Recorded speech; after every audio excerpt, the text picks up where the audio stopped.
And we are live, ladies and gentlemen. We are live. Welcome to Thurber night. As you can see, Charbonneau is here, and in front of Charbonneau is the great Betty Sue. Hi, Betty Sue. Betty Sue is working on a puzzle. Got her puzzle of the 20th Century Limited. The 20th Century Limited, the great train of the New York Central System. People boarding the train in Grand Central Station, New York, heading off to Chicago. Betty Sue, ladies and gentlemen. Betty Sue just took the train from Texas to Chicago, Chicago to Springfield, Massachusetts, was here 2 nights ago, then yesterday went from Greenfield, Massachusetts, down to New York to play a show in New York, played the show in New York, and then came back north to Bellows Falls, Vermont on the Vermonter, the Amtrak Vermonter. And each of those trains has been entirely on time. For those of you who know how Amtrak operates, that is not how, how Amtrak normally operates. But some of you may know that the great Terry Hudson has discovered that if you wear the Betty Sue slouchy t-shirt from her 2020 Betty Sue Rocks the House tour, your train tends to arrive closer to on time than normal. Apparently, if you're Betty Sue, your train, you are the Alpha and the Omega, and your train arrives on time. So, good to know. So next month, I'll be traveling with Betty Sue out to Winslow, Arizona, to La Tostada. And so I expect we'll be on time. Anyway, it is lovely to be here. It's lovely to have you here.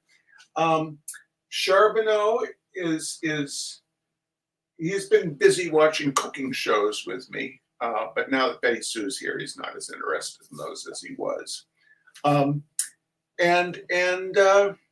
We're still hoping that Cat Miles will return to his family here in Bellows Falls. Cat Miles has been missing since the 22nd of January, I believe,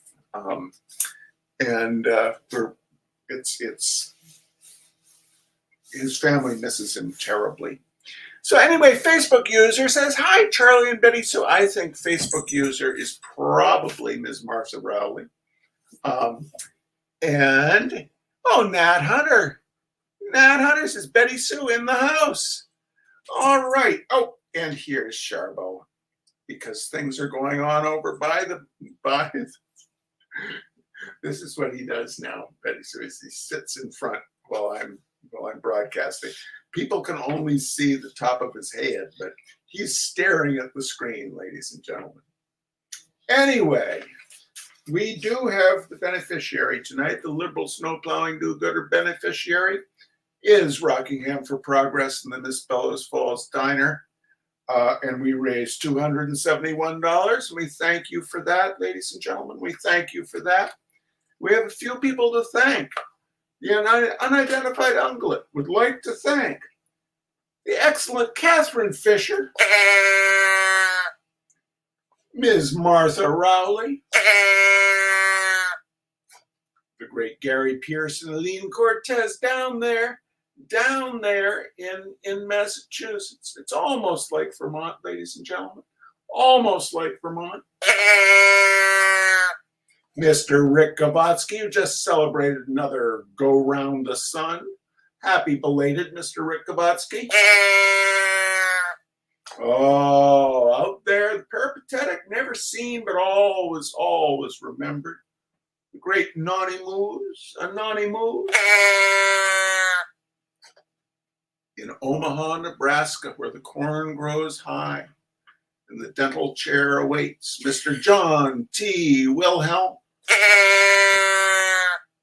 And in Pittsburgh, Pennsylvania, right next to Puxatawny, where Puxatawny Phil did not see his shadow, which means we're going to have an early spring.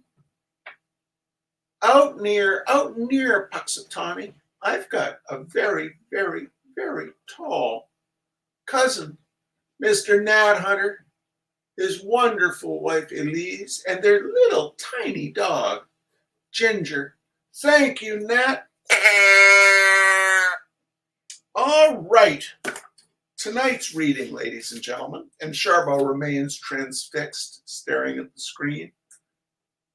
Sharbo remains transfixed. Maybe he'll probably leave partway through, but for now we have him.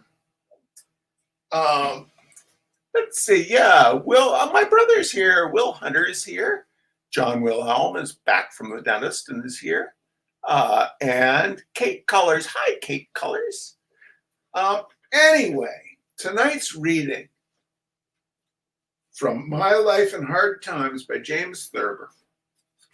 More alarms at night.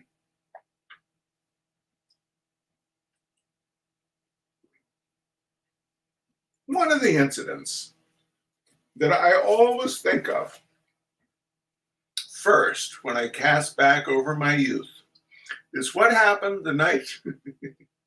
This is Betty Sue's favorite story, ladies and gentlemen, so I'll probably end up cracking up a bunch more than I normally would, but because she's chuckling in the background already. She's snorkeling. So one of the incidents that I always think of first when I cast back over my youth is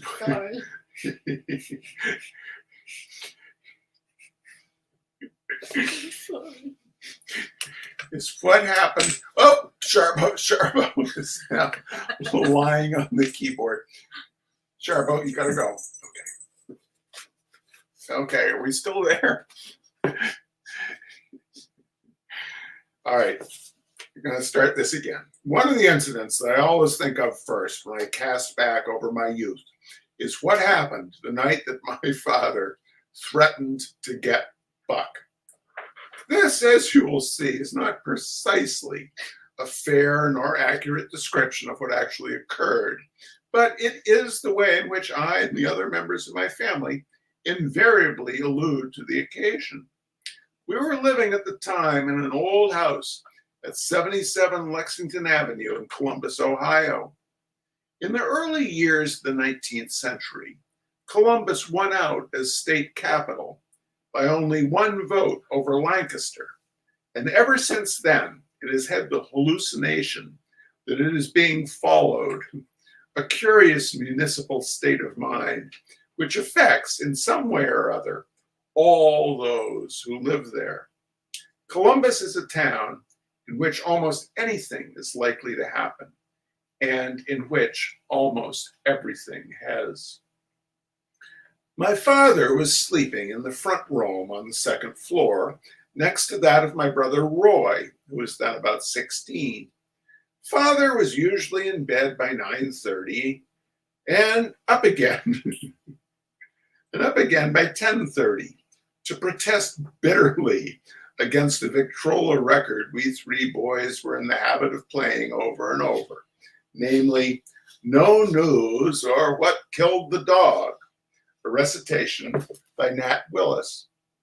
The record had been played so many times that its grooves were deeply cut, and the needle often kept revolving in the same groove, repeating over and over the same words.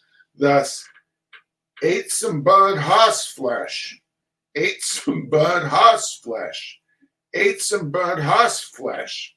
It was this reiteration that generally got Father out of bed. On the night in question, however, we had all gone to bed at about the same time without much fuss. Roy, as a matter of fact, had been in bed all day with a kind of mild fever. It wasn't severe enough to cause delirium, and my brother was the last person in the world to give way to delirium. Nevertheless, he had warned Father when Father went to bed that he might become delirious. About 3 o'clock in the morning, Roy, who was wakeful, decided to pretend that delirium was on him in order to have, as he later explained it, some fun. He got out of bed and, going to my father's room, shook him and said, "Buck, your time has come." My father's name was not Buck, but Charles, nor had he ever been called Buck. He was a tall, mildly nervous, peaceable gentleman, given to quiet pleasures and eager that everything should run smoothly. He said with drowsy bewilderment. "Get up, Buck," said my brother, coldly, but with a certain gleam in his eye. My father leapt out of bed on the side away from his son, rushed from the room, locked the door behind him, and shouted us all up. We were naturally enough reluctant to believe that Roy, who was quiet and self-contained, had threatened his father with any such abracadabra his father had said he had. My older brother, Herman, went back to bed without any comment. "You've had a bad dream," my mother said. This vexed my father. "I tell you, he called me Buck and told me my time had come."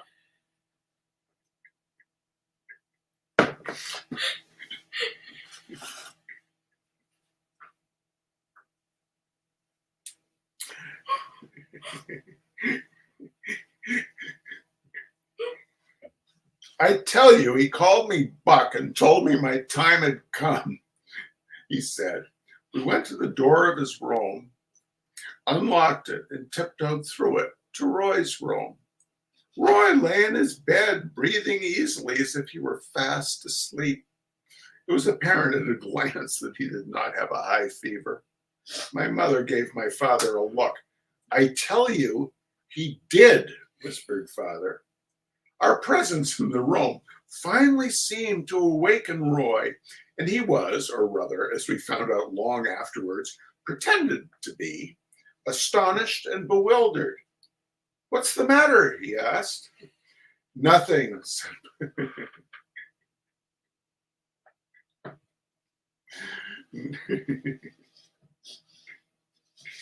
"Nothing," said my mother. "Just your father had a nightmare." "I did not have a nightmare," said father, slowly and firmly. He wore an old-fashioned side-slit nightgown, which looked rather odd on his tall, spare figure. The situation, before we let it drop and everybody went back to bed again, became, as such situations in our family usually did, rather more complicated than ironed out. Roy demanded to know what had happened, and my mother told him in a considerably garbled fashion what father had told her. At this, a light dawned in Roy's eyes. "Oh, Dad's got it backwards," he said. He then explained that he had heard father get out of bed and had called to him.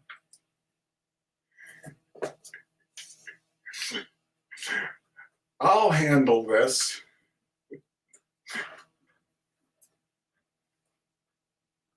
So, he then explained he'd heard father get out of bed and had called to him.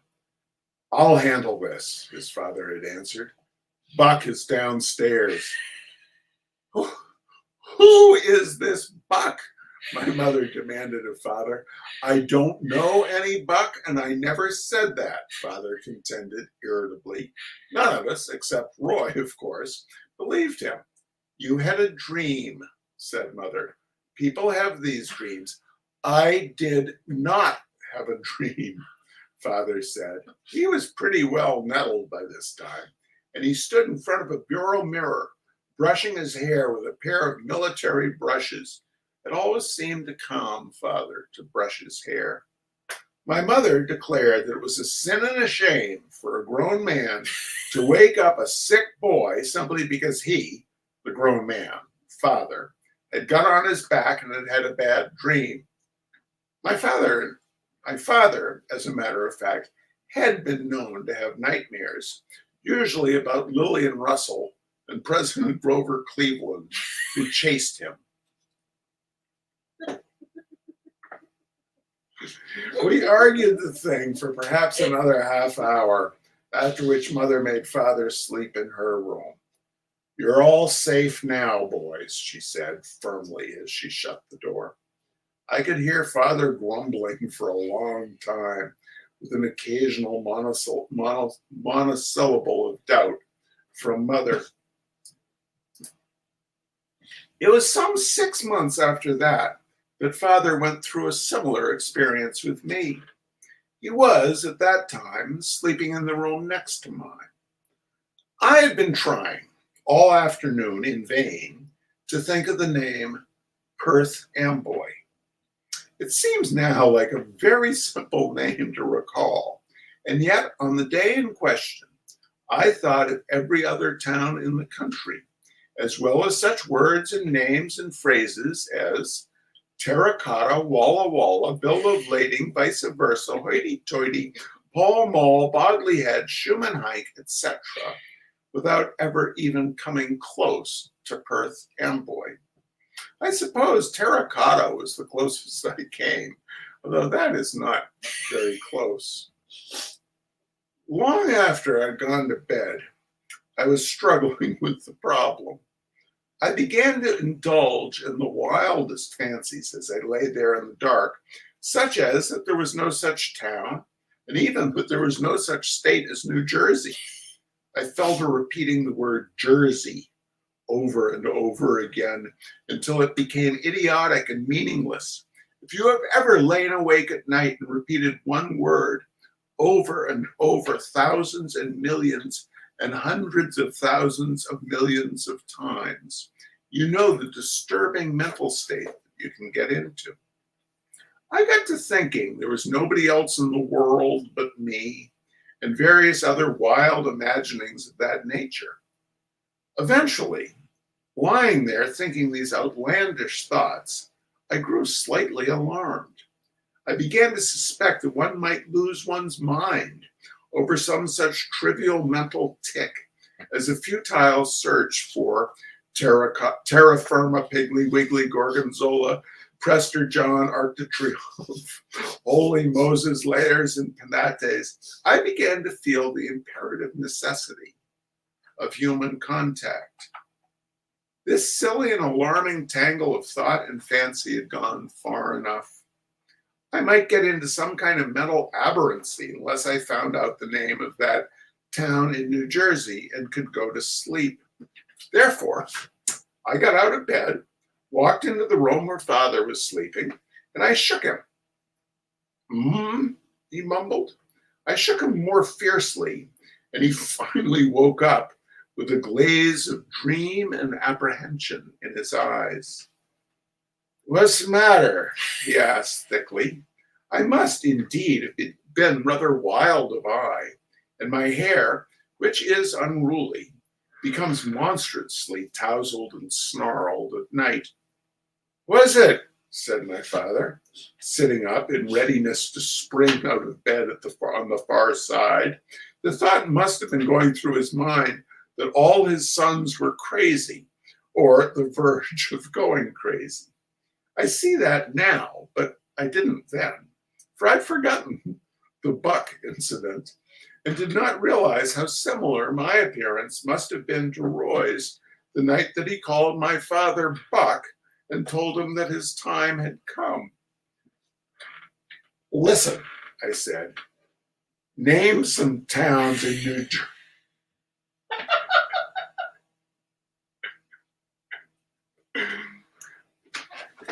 "Listen," I said, "name some towns in New Jersey, quick." It must have been around 3 a.m. Father got up, keeping the bed between him and me, and started to pull his trousers on. "Don't bother about dressing," I said. Just name some towns. Just name some towns in New Jersey." Well, he hastily pulled on his clothes. I remember he left his socks off and he put his shoes on his bare feet. Father began to name, in a shaky voice, various New Jersey cities. I can still see him reaching for his coat without him taking his eyes off of me. Newark, he said. Jersey City. Atlantic City. Elizabeth. Patterson. Passaic. Trenton. Jersey City. Trenton. Patterson. It has two names, I snapped. Elizabeth and Patterson, he said. No, I said irritably. This is one town with one name, but there are two words in it like helter-skelter. Helter-skelter, said my father, moving slowly toward the bedroom door and smiling in a faint, strained way, which I understand now, but did not then, was meant to humor me. When he was within a few paces of the door, he fairly leapt for it and ran out into the hall, his coattails and shoelaces flying. His exit stunned me. I had no notion that he thought I had gone out of my senses.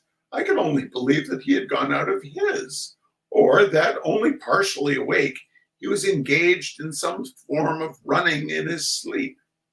I ran after him, and I caught him at the door of Mother's room, and I grabbed him in order to reason with him. I shook him a little, thinking to wake him completely. Mary! Roy! Herman! He shouted. I, too, began to shout instantly. I, too, began to shout for my brothers and my mother. My mother opened her door instantly, and there we were, at 3:30 in the morning, grappling and shouting, Father partly dressed, but without socks or shirt, and I in pajamas. Now what? Demanded my mother, grimly pulling us apart. She was capable, fortunately, of handling any two of us, and she never in her life was alarmed by the words or actions of any one of us.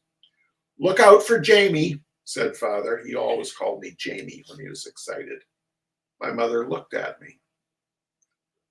What's the matter with your father? She demanded.